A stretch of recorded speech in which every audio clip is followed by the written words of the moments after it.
Hello everyone. Hello, I am Meghnad. Thank you for joining today on this what is balmy evening today in Delhi. We fortunately have the internet to talk to each other, but I think just 2 days ago, internet was again shut down in Kashmir, which keeps happening. We are going to talk about that a bit. But more than that, I want to take you through the flow of this session first and also introduce the guests. What we are going to attempt today are just three simple things. First is we will go into how the internet is shut down. So we have a few lawyers to tell us what the legal process is. Then we will go to what happens when the internet is shut down. So we have we have a journalist from Kashmir, we have members of parliament who will talk about the impact of an internet shutdown. And then finally, I will open up the floor to why the internet is shut down, where we can talk about the reason behind these internet shutdowns as we are seeing. I would recommend you go to internetshutdowns.in, which is the website maintained by SFLC, which has a great tracker of how many events have happened since 2012 till now, about how much internet has been shut down throughout India, essentially, state-wise. So please do take a look at that. I will be reading out a few figures from that every once in a while. But to begin with, I would like the panel to introduce themselves, starting with Vrinda Grover. Thank you, Meghnad, and thank you to SFLC for inviting me here. I look forward to this evening's discussion. I am a lawyer based in New Delhi and with a keen interest in issues relating to human rights. I will now go to Fahad. Yeah, hi. My name is Fahad Shah. I'm the editor and founder of the magazine, the Kashmir Walla, and I'm based in Srinagar. And thank you for this discussion, and I look forward to the discussion. Thank you. I'm Prasanth Sugathan. I'm a lawyer, work mostly on constitutional law and technology law, and I'm a legal director at SFLC.I. So we have two lawyers and one journalist from Kashmir, I must add, important. Then we have two members of parliament, Dr. Amar Patnaik. Hello. Hi, Meghnad. Thank you so much for inviting me to SLFC. Look forward to the discussions. As you know, I've been a member of the Joint Committee on Data Protection and the most talked about provision, Section 35 of exemptions, and many of these things are actually are going to feature in today's discussions as well. And look forward to the discussions. I have formed some view of mine relating to this issue, which has been coming up quite often, which I will probably get to express during the discussions, and maybe, think about, since Manoj, my good friend Manoj Jha is also here, we could actually take it forward in the parliament. Right. Professor Jha. Thank you, Meghnad. Thank you, SFLC. Thank you, all my co-panelists. I'm Manoj. I'm a member of parliament later, but I'm primarily a teacher in Delhi University, Department of Social Work. Looking forward. Thank you. Thank you, everyone, for being here. To begin with, I have a view on internet shutdowns that it shouldn't be shut down. That's it. That's my view. And because everything is so dependent on the internet, and as we have seen during the pandemic, we were very dependent on the internet because everybody was locked in. Everything was happening over the internet. So even for minimal social interactions, we had to depend on the internet. And when a situation like this comes, it just makes you realize how important the internet is for our just daily lives and delivery of services. Our entire financial networks work on it now.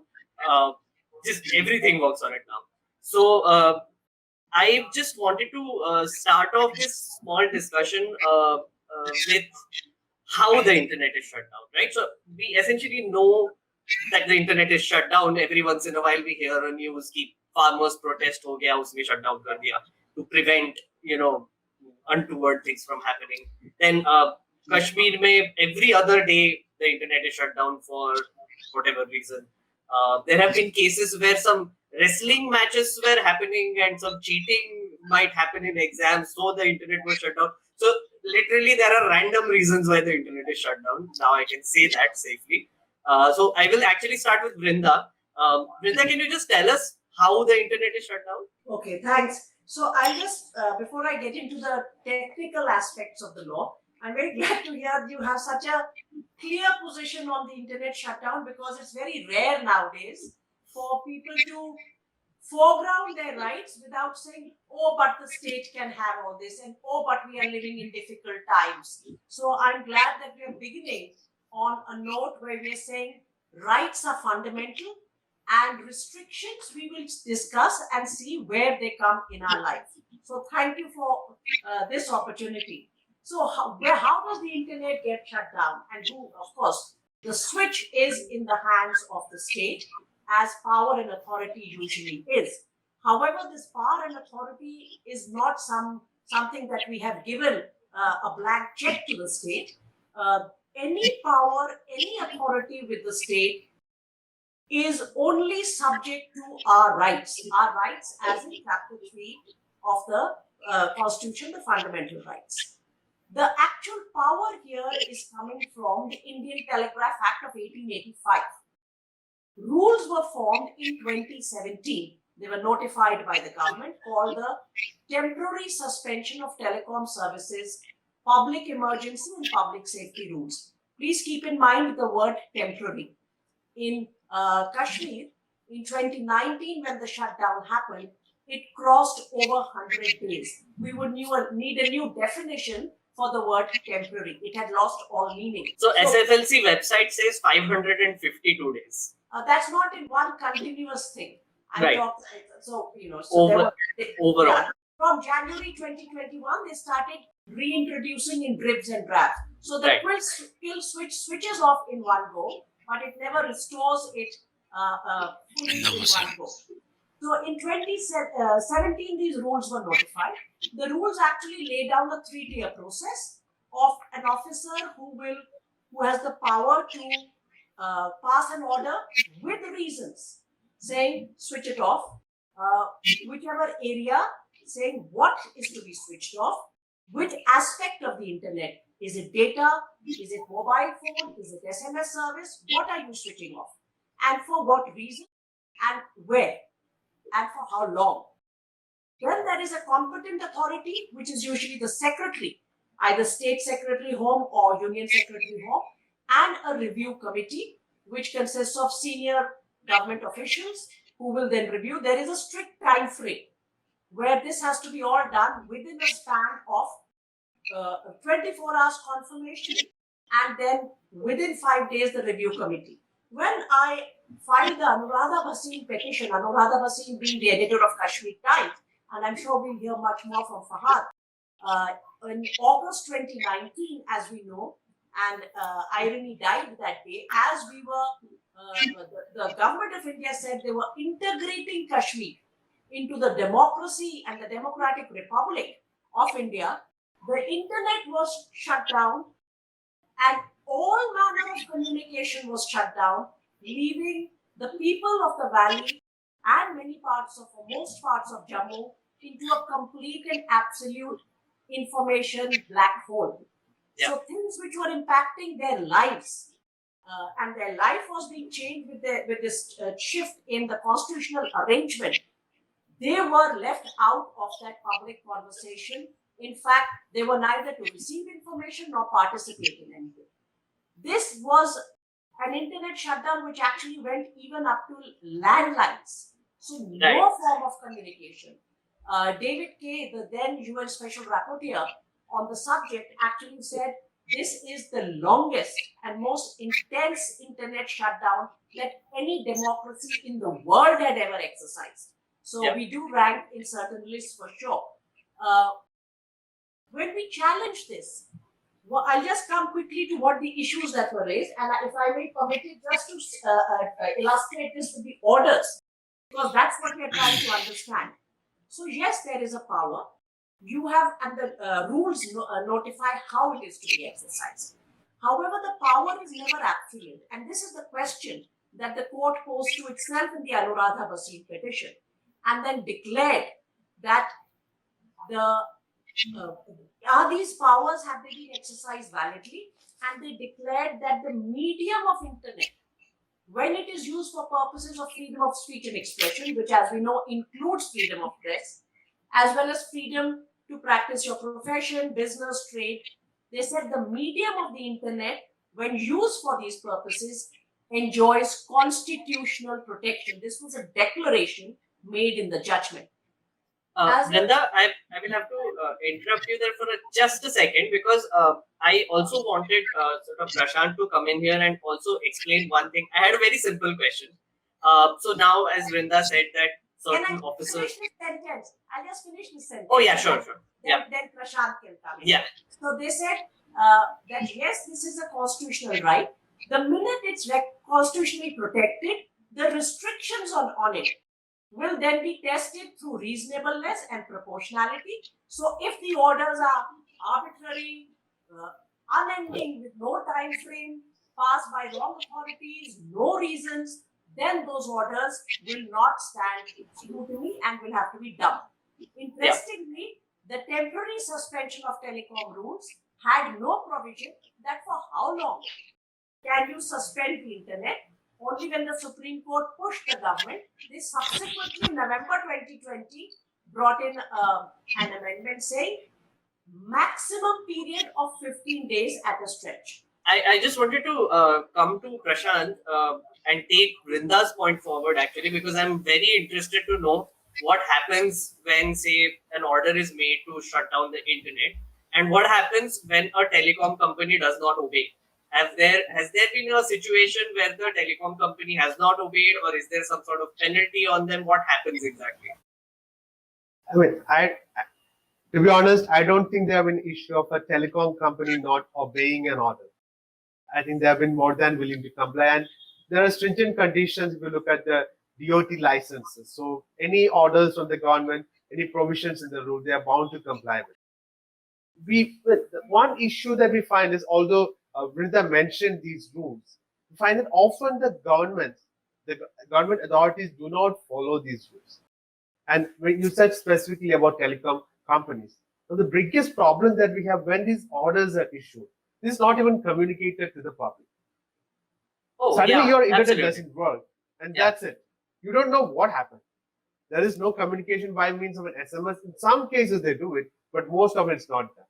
Again, but the irony is that the internet is shut down, and then it's put up on the internet that your internet has been shut down. So like nobody even knows. So yeah, right. Yeah. And again, if you look at the rules specifically, it says that, as Vrinda said, it has to be issued by an officer at the secretary level, either at the state level, the state home secretary, or the union home secretary. But what happens is, and in emergent cases, it can be done by an officer not below the level of a joint secretary. But we have seen so many cases when it is issued by somebody at a district magistrate level, who is much below the rank of the joint secretary. So these are not followed in practice at all. Again, the rules say there has to be a reasoned order. Again, you don't find that. We don't know why the internet is shut down. Sometimes it's like a one-line kind of an order. Sometimes it's not very clear what's the reason for doing it. And why was there no other option open to you? Why did you go for this? Again, there is a review committee which has to meet like within the time span of 5 working days. That also doesn't happen. We have written to the government many times. We have filed RT applications asking them to tell us whether the meetings under the review committee happen. Most often, all these RT applications are rejected. They don't give us any response at all. And these review committee meetings, they are supposed to decide whether these orders were passed as per law, as per Section 5 of the Telegraph Act, whether there were conditions which demanded such shutdown. But these are not often done at all. Again, when these shutdowns are ordered, these are not at all proportional. This is often the first tool in the arsenal that the government authorities use. That is not how it should be. What do you mean when you say it's not proportional? So this has to be the last resort. So you are shutting down the internet, affecting free speech rights of citizens. It has huge issues, whether it is on cost-wise for business or human rights-wise for the citizens. Yeah. So when you are making such a decision which affects the rights of citizens, this has to be the last thing that you do. Have you looked at other ways in which maybe there are issues, there's some dissent, there is some unrest happening, some law and order situation. But is this the solution? Is internet shutdown the solution for that? Have you looked out other options? So that is where the principle of proportionality comes in, which has been explained by the Supreme Court in the Anuradha Basin judgment. But often we don't find that. This is the easiest thing to do, shut down the internet. I mean, it's just one switch. As you rightly said, it's a kill switch. Yeah. And that's the easiest essentially, thing to do. it's a kill switch for a lot of rights, fundamental rights, Right. which is essentially Exactly. Yeah, and Prashant, if I may ask you one more question about this, can I challenge? So essentially, say for instance, and somewhere I'm in Delhi and the internet is shut down, and say I miss a job interview right now, right? Or I can't scan my Aadhaar, for instance, to get like services. Can I personally challenge that, saying that this has affected me? See, in fact, as an organization, we had challenged internet shutdowns in many cases before the various high courts. And see, what happens in most of these cases is that it's shut down. Except in, let's say, cases like that of Kashmir, it's shut down for like a short period, maybe 1 day up to 5 days. For example, there was a case where we approached the Calcutta High Court. That was for a 5-day period. But by the time the case comes up, then the government says, okay, we are going to now restore the internet. Same happened with Delhi when the Delhi shutdown was. We approached the High Court. By then, the internet was restored. Then it says the court often feels like more of an academic exercise. Then the question that you asked about, right? Like, yes, the question that you asked about, exactly. So where there is a loss caused, then the Greek court would say, okay, then if there is a loss, maybe you file a suit, you approach the civil court, and all of us know how easy that is. Yeah. Approach a civil suit with damage, civil court with damages. Fair. I'm going to go to Fahad next to answer my very big next question, which is what happens after the internet is shut down. He's from Kashmir, so I think he is one of the most experienced people here who knows what really happens when the internet is shut down. So, Fahad, can you just tell us what is the first thing that you worry about? Well, as Vrinda was pointing out that the last internet shutdown was pretty major in 2019. It was not just the internet. It was just like we woke up on 5th of August and we found ourselves without any communication at all. There was no landline, no phones, not even cable television.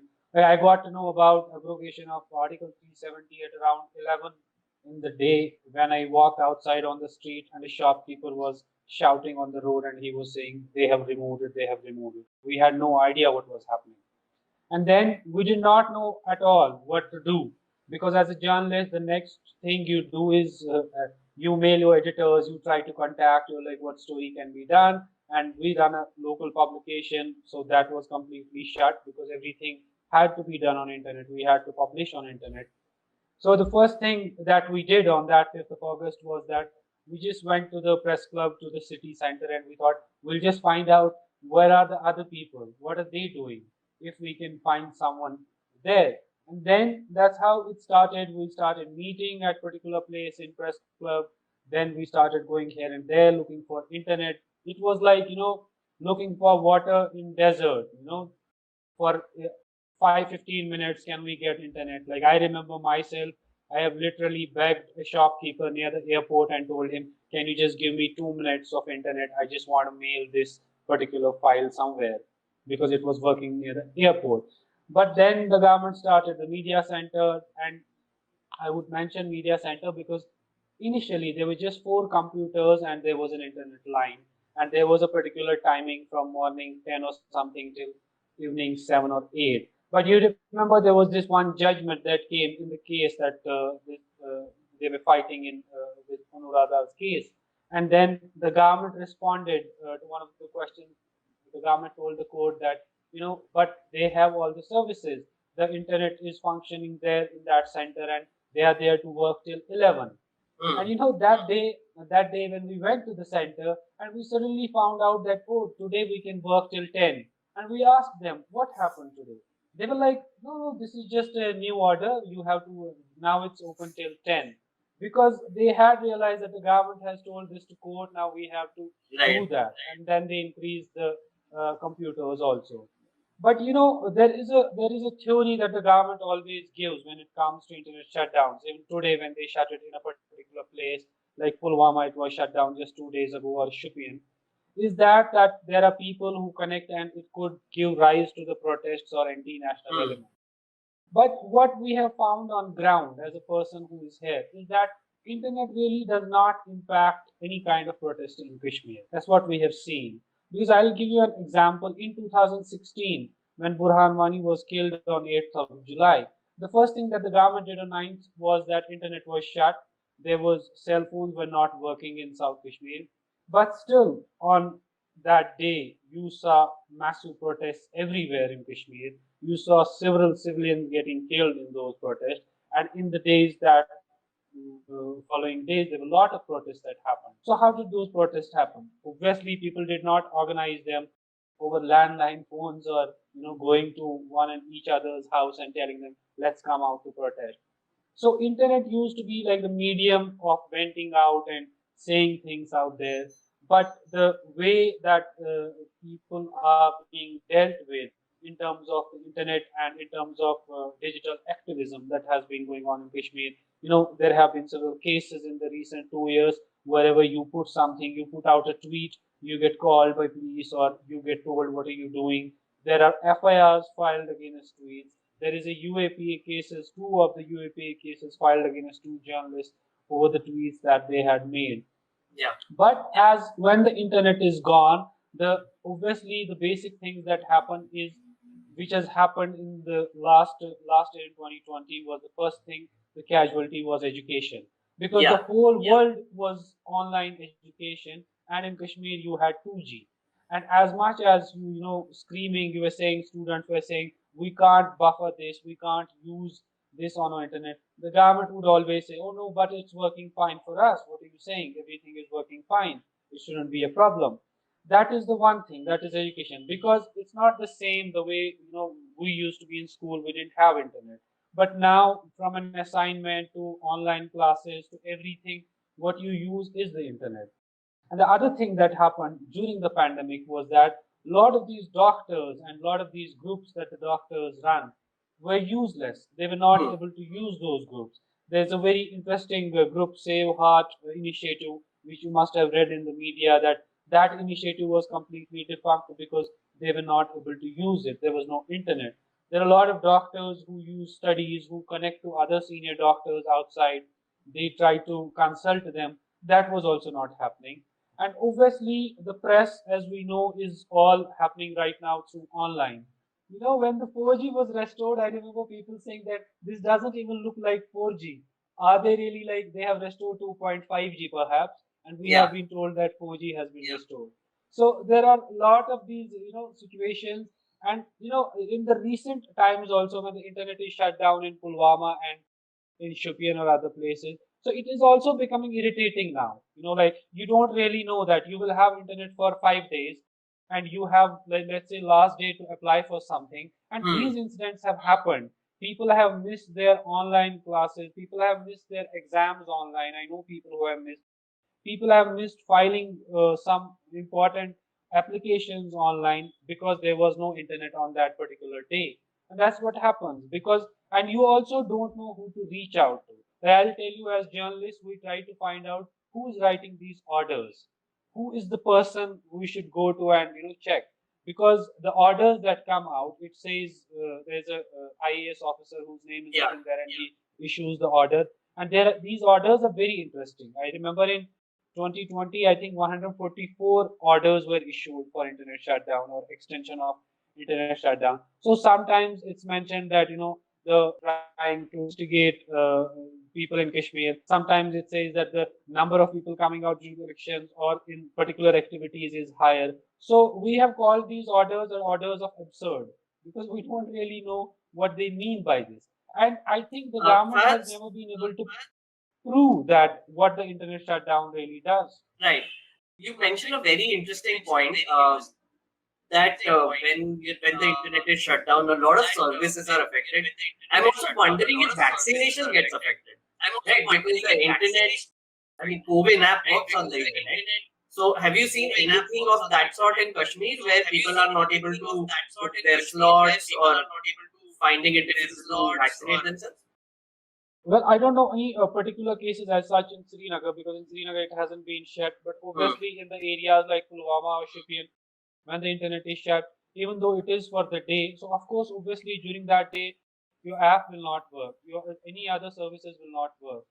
And you can't even. So I remember people, some of the students in Pulwama, who told me that they are the students of DU or other universities in other parts of the country, and they were like, we had exams and we could not sit for the exams because our internet was shut and we did not know that we'll wake up and internet will not be working.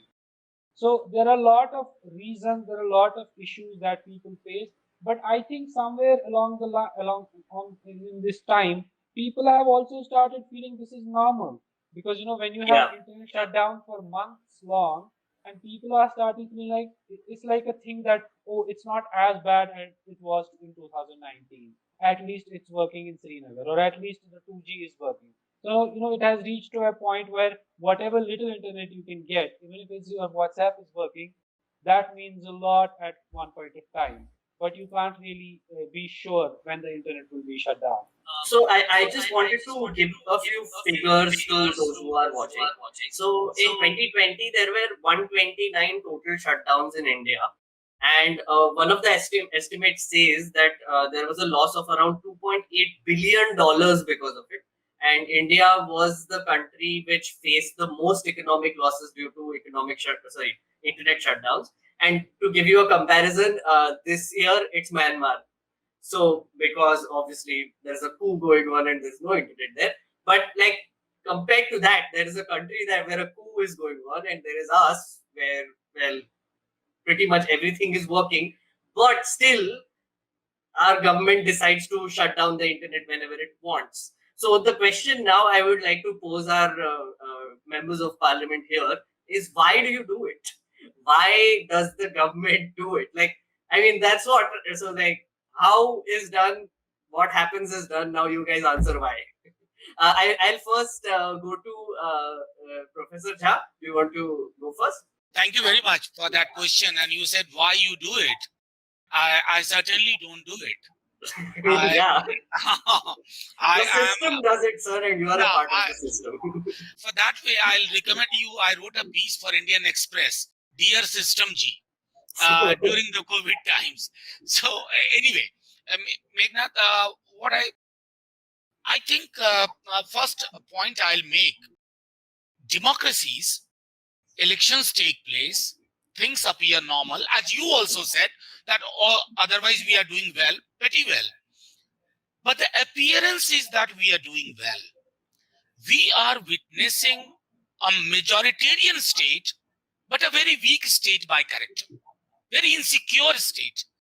I'll give you one example. When Article 370 was being abrogated, some of us, and I was probably one of them, who had warned the government, and I even had drawn the metaphor that why do you wish to convert it into a Palestine-like situation? I was ridiculed in the media, the mainstream media, that I'm drawing that kind of parallel. But nobody saw that in Kashmir. Nobody came to know. I have lots of students from Delhi University who are teaching in Kashmir or are working in Kashmir. There was this person whose daughter is doing MBBS, was doing MBBS in Bangladesh. He came to Delhi after a couple of days, and couple I mean 15, 20 days or a month. He wrote an email to me that today I saw your video. I had come to Delhi to get connected to my daughter who is in Bangladesh. Now, that tells you the narrative of what happens with such internet shutdown, which is actually information shutdown, which I will call it information blackout. Ironically, I think Prashantji and Vrinda, they know it better. But ironically, the same government which keeps telling everywhere that the situation is normal. Kashmir is normal. I mean, just draw that parallel that members of Indian Parliament wanted to visit Kashmir and we were detained at the airport, detained in a very pleasurable sense within quotes. We were detained at the airport, not like average Kashmiri, what they face on a daily basis. At the same time, the government could conduct a tour of European Union members of parliament. Yeah. They went to Dal Lake, they had all beautiful photographs, and they tried to tell the world, an internet world, that all is well in Kashmir. Now, why I'm emphasizing this, that this happened in Kashmir, this is happening in Kashmir, time and again. Now, unless a state, a democratic state, realize that it is not a piece of paper, a map, it's about relationship, it's about living beings, it's about engagement, it's about continuous conversation. I must tell you, all these things, probably with the new parliament building, for looking for democratic conversation, democratic engagement, you will have to go to the old parliament building, because that shall museumize I don't mean everything was rosy before 2014. I don't subscribe to that theory, but it has acquired a pattern. A state which believes that majority through electoral votes is a kind of license to usher into majoritarian posture. I think unless that gets that gets challenged, and again, Vrinda ji, Prasanth ji, they fight a lot. There are many lawyers, many activists. They are hopes for us, but this is a political battle. This is not. It is a political battle. Absolutely. And because it is a political battle, I think whether Amar ji and lot many other parliamentarians who are not on your panel, we need to convey it, engage in conversation, and tell this government also, please boss, you perceive yourself very weak, insecure. Please come out of your insecurity. Things will be better. Thank you. These are my initial remarks. Yeah, I'm actually going to go to Dr. Patnaik to ask the same question, but then I will rephrase it a little bit. Why does a state government do it? Essentially, I have seen that Odisha has also had a few cases of shutting down the internet since 2012. There are 5 cases. Why would your government do it, or why would any state government do it? Let's not. I'm just looking at it very objectively. Right. Happy that you asked this question. Okay, let me. I'm reminded of my days in the bureaucracy. My first posting was in the Northeast, in Shillong, in 1992. I stayed there for 4 years. In a week, at least 3 days, there would be curfew there. A public curfew would be there. The same public curfew would not be there in Bhubaneswar and Orissa, where I belong to. So when I'm just putting some issues together, then we'll think about how to address it. So when we are doing physical, the section 144 curfew, physical movement of people was being restricted. Even we did it during the pandemic in several areas. But we don't do it. What is happening in J&K or in the Northeast is not happening all over India. So to put everything together in one canvas for the size of a country of 1.3 billion, and geography is very diversely different and facing different problems. For example, as you said in Orissa, what is happening in, let's say, Bhadrak, where it was done because of, let's say, Hindu-Muslim clash. They were fearing there would be a clash. Is not happening in Bhubaneswar. So putting together everything under the same one-size-fits kind of a thinking will not really, address this problem. So when the government is doing this, whether it is the central government or the state government, the context why it is doing it is important.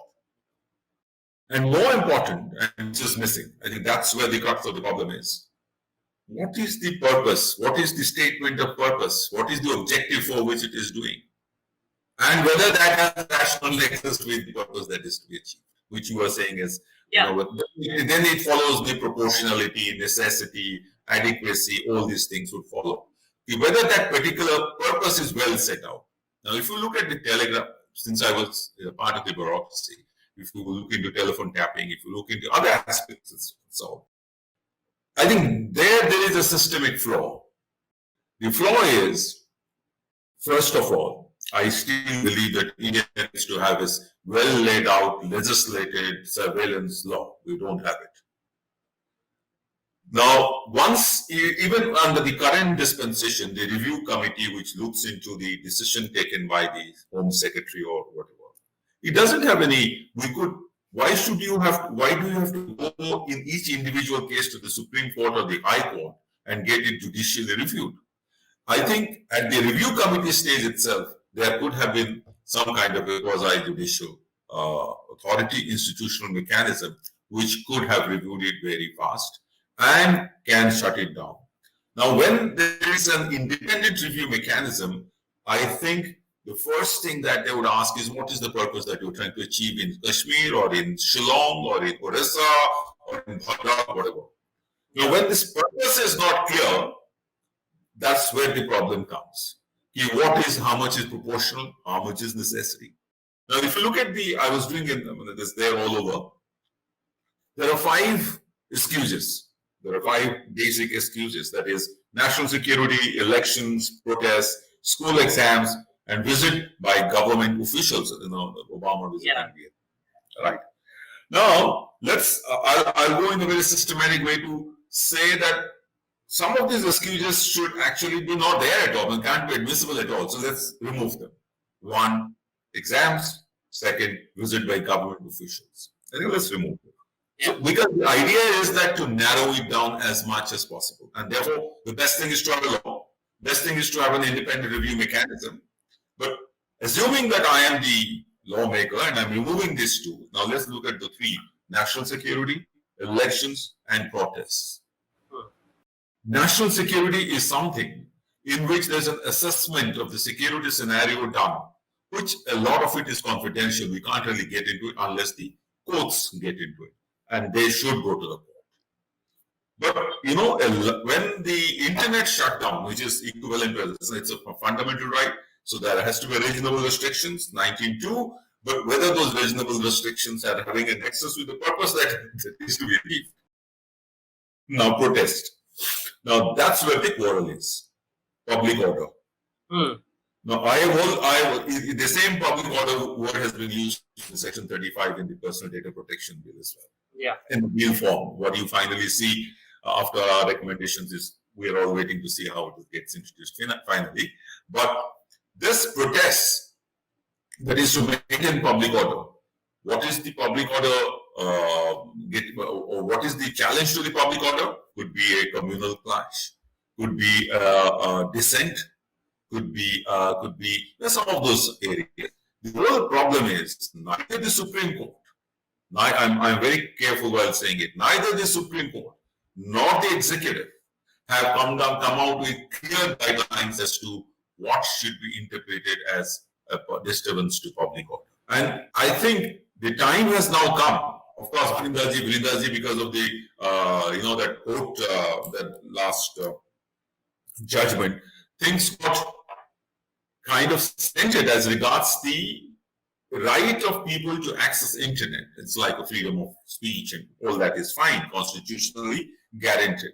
But these reasonable restrictions, which is what the government usually refers to, and I said I'm not really having too much of quarrel with national security, but I quarrel when it is about elections, when it is about protests, and much more about protests. Because the Supreme Court has held that protests are a part of democracy. Not only Supreme Court, the Universal Declaration of Human Rights everywhere.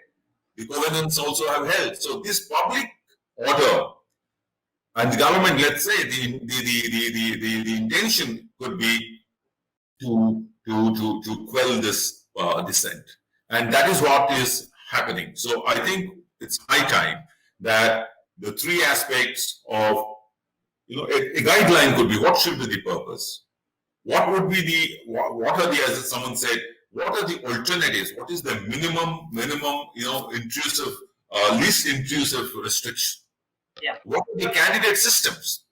Somebody can say, okay, I only looked at these 2 candidate systems and I think this is very good. There's no review. So these candidate systems have to be looked into. I think it's high time. There's some amount of guidelines. So that is why I said, Manoj, when I said that I think the parliament, who will make these guidelines? It is either the court or Parliament. Now the problem is there's no law. And I've written in the wire, and you can see it, that the need for a surveillance law in India. I have to interrupt you here because this very interesting thing that I found out, that the last time someone asked, I think one of the MPs asked the government how many shutdowns have there been. The government responded saying there is no record because it's a state subject. So essentially, they're also getting away with this, saying that, oh, it's not in our hands, the state do it. No, why not that? Not that. Why? I'll tell you why. Because law and order is a state subject. Yes. And therefore, law and order, they're linking it to public order. Right. But national security and other things are dictated by the center. Absolutely. So the conflation that has happened, confusion that is created, the frustration that has happened because of mixing national security and protest, the various grounds that is given, public order and national security, sovereignty and all. I think this clarity has to come. There is a view that you cannot have very well laid out rules in this because these are not very objective things. So the courts have to intervene. Can I just one minute. But the point is, you may not have the rules, but you can always have the principles. All these are principle-based systems. Even the personal data protection bill, I have always vouched that it should be a principle. Okay, a harm has been caused, and therefore it should be a harm-based model. Yeah. Now, I think Vrindaji is here, all the lawyer Prashantji, and many, I've been telling it to even others because, of course, I am an advocate myself, never practiced, but I'm just started because after leaving bureaucracy. But I'm just saying this is, I think, is the crux of the problem, is allowing people to interpret it in any way they want. I want to. Meghnadji, I'll just take 30 seconds. Yeah. I was generally looking at internet shutdown everywhere, and this facade of national security. I would probably expect Prashantji or Vrindaji that please move to the court, even the higher court, and ask whether the security of the government is masked under national security or the insecurity of the government, number one. Number two, I wish to underline through your forum that world over, democracies have got enriched, emerged better, more matured if they have engaged with protests, because protests, many call it a social movement. I mean, I'm talking about the progressive ones. Now, a farmer sitting on your border, I mean, he is bringing certain issues. So I believe that much more of political clarity as well as legal intervention is required. That's all, Meghnad. Thank you. So I just wanted to interrupt to read out a comment that I got on YouTube. The wonderful powers of the internet. While we are talking, we can also interact with the audience right there. So Apurva says that cutting off internet is like cutting off electricity or water. It shouldn't be done under any circumstances, especially when they are promoting digital India. It's crippling the system. Now, I actually wanted to come to this point. It's a very important point, that as the internet becomes much more pervasive in our lives, as our rights get more and more dependent on this service, I just wanted to take just a general outlook of the panel on this. Should there be a law which makes it like an absolute thing that the internet just should not be shut down, like electricity and water, right? Should the internet be considered a fundamental right because so many other rights are dependent on it? So I would like to just get like a quick overview from the panel. Yes, I'll come to you, Dr. Patnaik. I'll just go to Vrinda, Prasanth, Fahad, and then I'll come to you. Yeah, Vrinda, quickly, if you can just tell us that. Yes, It is always a fundamental access right. should be a fundamental right. Whether it can be shut down in any circumstance, well, you have sections in the Constitution, for instance, relating to emergency, which can be external aggression or internal disturbance. That high threshold, I would imagine we could have some discussion whether in those circumstances there could be a process by which internet for a temporary period with reasons can be shut down, not the manner in which it is done today. So yes, Right. perhaps so this is just an off-the-cuff remark. We need to have a further discussion, but definitely equate it. Let us remember that people get rationed today by putting their thumb impression Absolutely. because of the God-forsaken Aadhaar. If you don't have internet, you don't get rations. Yes. So this is a right to life issue here. Absolutely. True. And also, as Fahad also earlier pointed out, that if I'm a student today and the pandemic is going on, my whole education is dependent on the internet. Yeah, And so if it's- by getting a COVID appointment for a vaccination, Absolutely. etc. So your right to health, everything is demolished in one stroke. Fahad, do you want to? I think absolutely not. I think it's of course it's like having drinking water and electricity, because everything is on internet and it is going to be more and more. Everything is going to be dependent on internet. So absolutely not. I don't think it should be shut down. Okay. And I would like to go to the again the parliamentarians, Professor Jha. But I want to add a little bit to this question here. He says that it shouldn't be shut down, but why isn't there any political will in this direction also? If you can also add to that, other than my first question. I'll tell you very frankly, Meghnad, there is a political will. There is a, I would say, sizable chunk of members of parliament who believe that you have to broaden the ambit of right to life. When you broaden the ambit of right to life, you don't even have to debate. For instance, I'll tell you, I teach in Delhi University. Of late, I have been taking my classes through internet. There have been two occasions when I have not been able to connect. And Amarji would know. Recently, there was a new pipeline, new lines were drawn here in Pandara Park. We are neighbors also, me and Amarji. Now, that day, my helplessness, and it does not match the helplessness of Fahad or an average Kashmiri. That I think should be the guiding principle. Second, I also believe that internet shutdown, more often than not, is a kind of cover for the government for many murky things, like brutalization, oppression. This happens. So, in a way, information dissemination is blocked. You say that public order. I believe in the name of public order, you allow the animal instincts of the state to go berserk. Finally, my argument in favor of no internet shutdown, and I would draw from what Vrindaji said. Your constitution provides two threshold level. That's enough for you. You don't have to devise a new mechanism. And I believe that somewhere in this age, when many social movements are dependent on internet, we call them new social movements. Now, new social movements, you try to cut the entire tree. You stop democratic participation. And in the name of preserving the democracy, as I said earlier, I repeat, the insecurities of the government are given the name of national security. That's it, Meghnad. I join you, no internet shutdown. Amazing. Yeah, you asked about the right to access the internet. In fact, we were part of a judgment of the Kerala High Court. This was with respect to rights of girl students to access the internet, called the Fahima Shireen was the state of Kerala. The Kerala High Court very clearly stated that the right to access internet is a part of right to education and right to privacy. It may be on a restricted canvas of the right of girl students to access internet, but it is definitely important for an internet shutdown debate also. Absolutely. So, Dr. Patnaik, do you want to also answer that question? Yeah, my answer is that yes, internet access should be a right, but as with any fundamental right, there has to be reasonable restrictions.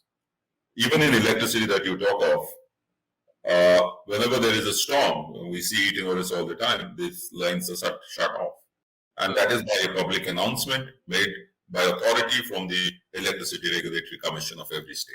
And that's precisely what I'm trying to say, that we need to have regulation clearly stating, or at least stating the principles where the reasonable restrictions will be exercised to cut off internet, and public order should be defined, these national security conditions, what will be the mechanism in which that will be invoked. These things are still very discretionary for the executive, discretionary even for the courts. And I think it is not nice, because the courts are, after all, made also by human beings. And I need not elaborate further. So the point is, I think we need to have regulations. Keeping it completely hazy is creating a problem. So just like electricity that you talked about, there are very stringent provisions in the Electricity Act. If you want to shut down for outages for various things, they have to take a permission. The utility has to take a permission from the Regulatory Commission, give a time frame within which it will do. The Regulatory Commission exercises the judgment as to whether it is necessary. For example, it's a repair and maintenance, but you can't do it arbitrarily. In fact, I would say that the Electricity Regulatory Commission is even more, it can go a step further by saying that if there is a violation of these conditions given by the regulation by the utilities, what is the kind of compensation that you are giving to the electricity subscribers? The moment you bring that in, you will have more responsibility by the utilities in utilizing the time that is given to them for shutting down electricity. And similar things should apply to the internet. There is one very interesting comment by Ashlesh here. He says we can't make vague laws and leave it to the principles of those in power because such laws are bound to be abused. I think Dr. Patnaik, what you said matches with that. I'll just take a last bit of comment from Vrinda actually, then we have to close this. I'm very sorry because we are running out of time. But Vrinda, if you can define these extreme situations, right? So, like, very clearly, I think we need to understand when internet can be shut down, if it can be shut down. I am of the belief that it shouldn't be under any circumstances, but I know that's not possible. There have to be reasonable restrictions. So, can you just tell us what kind of law is required and what sort of reasonable restrictions do we need to put in? Actually, the reasonable restrictions are already there in 92. Article 19.2. In fact, I think there are too many restrictions in Article 19.2. Yeah. As we grow, I agree, Vrinda, I agree, but like again, like as the comment said, like those are very vague, so a lot of things can be mentioned in this. I think one thing we need to keep in mind that the state actually does not even adhere to that level of vagueness.